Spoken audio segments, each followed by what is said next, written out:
Not far from Jerry Schneider's house, in another small town on Puget Sound, school psychologist Jerry Daniels Hall has kept money in a plan called Value Builder, offered by her union, the National Education Association.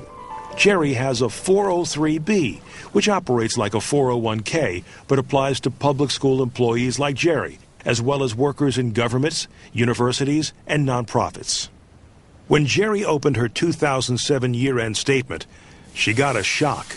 I have less money now than I had maybe 4 months ago or earlier in the year, so it's not doing very well. Daniels Hall and her attorneys say she's got less money in her account, in part because of hidden fees. Lawyers talk about the slippery slope. This case is the pile up at the bottom of the slope. Derek Lozier is a partner in the Seattle-based firm Keller Rohrbach. He represents Jerry and another union member in a class-action lawsuit that accused the NEA of conflicting interests, resulting in fees that could, quote, be characterized as truly absurd.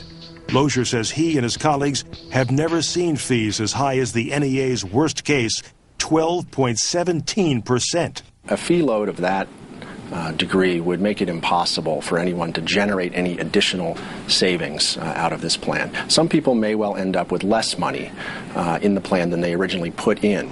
In a statement to Bloomberg News, NEA General Counsel Lisa Sotir wrote, "It's hard to deliver a program like this with a low fee because there are commissions paid to agents." Hearing that doesn't make Jerry feel better. She says she feels betrayed. It makes me sick. It's scary.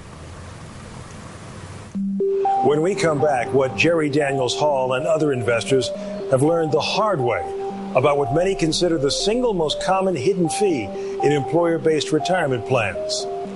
You could be paying it too. Jerry Daniels Hall may have never learned about the fees eating into her retirement account had it not been for the loss of someone she wouldn't trade all the money in the world for, her husband, Dick Hall. This was Dick in 1995, the year his doctors discovered his cancer. He had just had his 50th birthday in July, and he was dead in 6 weeks. My son was 9, and my little girl was 5. We all cried. Jerry started an investment portfolio with the money she received from Dick's life insurance policy. 10 years later, she realized that the returns from her $13,000 NEA account were much lower than her other portfolio. That's when it hit her. Dick was a school psychologist like Jerry. Had he survived, they would both be in a tight spot right now. We would still be contributing to the NEA Value Builder, and at the end, we wouldn't have had enough money to retire. Now Jerry was worried. When she asked her local union officials to disclose the fees for the NEA's 403B, a plan with more than $1 billion in assets, Jerry says they stonewalled. That's when she sued. Her class action lawsuit drew attention to one of the more controversial fees in retirement plans today, called revenue sharing. There are now almost 9,000 mutual funds in existence, but often fewer than 20 in a 401k plan. Making the cut costs money. Dr. Greg Caston's firm, Unified Trust Company, serves as the advisor for more than $2 billion in retirement assets. He says to be in your plan, most funds pay a fee, which he believes is a legitimate cost, as long as it's disclosed and used to pay for necessary services. The mutual fund is making a payment, sort of a pay-to-play type of an arrangement. The mutual fund has to make a payment to the insurance company, or the insurance company won't recommend the mutual fund. In Jerry's case, here's how that works. Jerry participates in a retirement plan offered by her union, the NEA.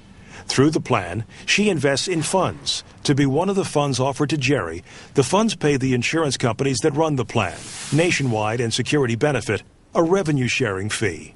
Jerry's attorneys say the insurance companies then pay the NEA fees to endorse the Value Builder plan. And you know who pays all those fees? Her attorneys say Jerry does. Honestly, I didn't realize there were fees at all that anybody was taking out of my little chunk of money. I I had no idea. The individuals who have contacted us, the clients that we have, were outraged to learn that this plan was not brought to them by their union because of its merits, but was brought to them because of kickback payments that the union received. That was simply, in their minds, an outrageous breach of trust. In May of 2008, a judge in the Western District of Washington dealt Jerry another blow. He dismissed the case, ruling that the NEA plan is not covered by the same laws protecting pensions and 401ks. No authority squarely addresses this issue, he wrote. Jerry's attorneys and co-plaintiff David Hamblin are now reviewing their options, including an appeal. What is that? Lozier and his colleagues also filed a class action lawsuit against Walmart in 2008. When they tried to find Walmart's revenue sharing fees, they ran into an arrangement unlike anything they'd seen before. The Walmart plan, with nearly 1 million participants and $9.5 billion in assets, includes a contract with 401k provider Merrill Lynch to withhold fee information from employees. Here's a copy of the contract. It says, the employer agrees that it will not, nor will it permit any employee of the employer to disclose, in whole or in part, the written fee report or any information in the written fee report to any person. Walmart declined to be interviewed about this agreement, as did Merrill Lynch, which is not a defendant in this case. Merrill Lynch has a passive minority interest in Bloomberg LP, the parent company of Bloomberg News. Back in Portland, Kin Pham says Elcon Associates has no such agreement with its 401k provider, John Hancock. To prove that, Pham allowed Matt Hutchison to review Elcon's 54-page contract with John Hancock. And that is how Hutchison found Jerry's revenue-sharing fees. Hutchison says almost all the funds in the Elcon plan charge participants a 0.5% revenue-sharing fee, which goes to John Hancock. It turns out that Jerry Schneider is paying enough in revenue-sharing fees to feed his dog Truman for a year.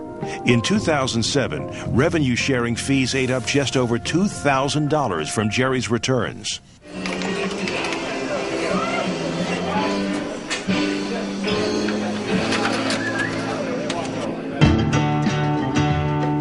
At Chicago's waterfront pub, Ford Motor Company workers wanted to know more about the 401k fees they're paying in a plan run by Fidelity. I'm relatively confident, but I still don't understand a lot of the fees and how they charge them and stuff like that. It doesn't make any sense to me. Okay. I don't want to lose money. I want to gain money in my 401k. Right. Coming up, a hidden cost that has sapped millions of dollars from Ford worker investments in just 1 year. It could double what you think you're paying.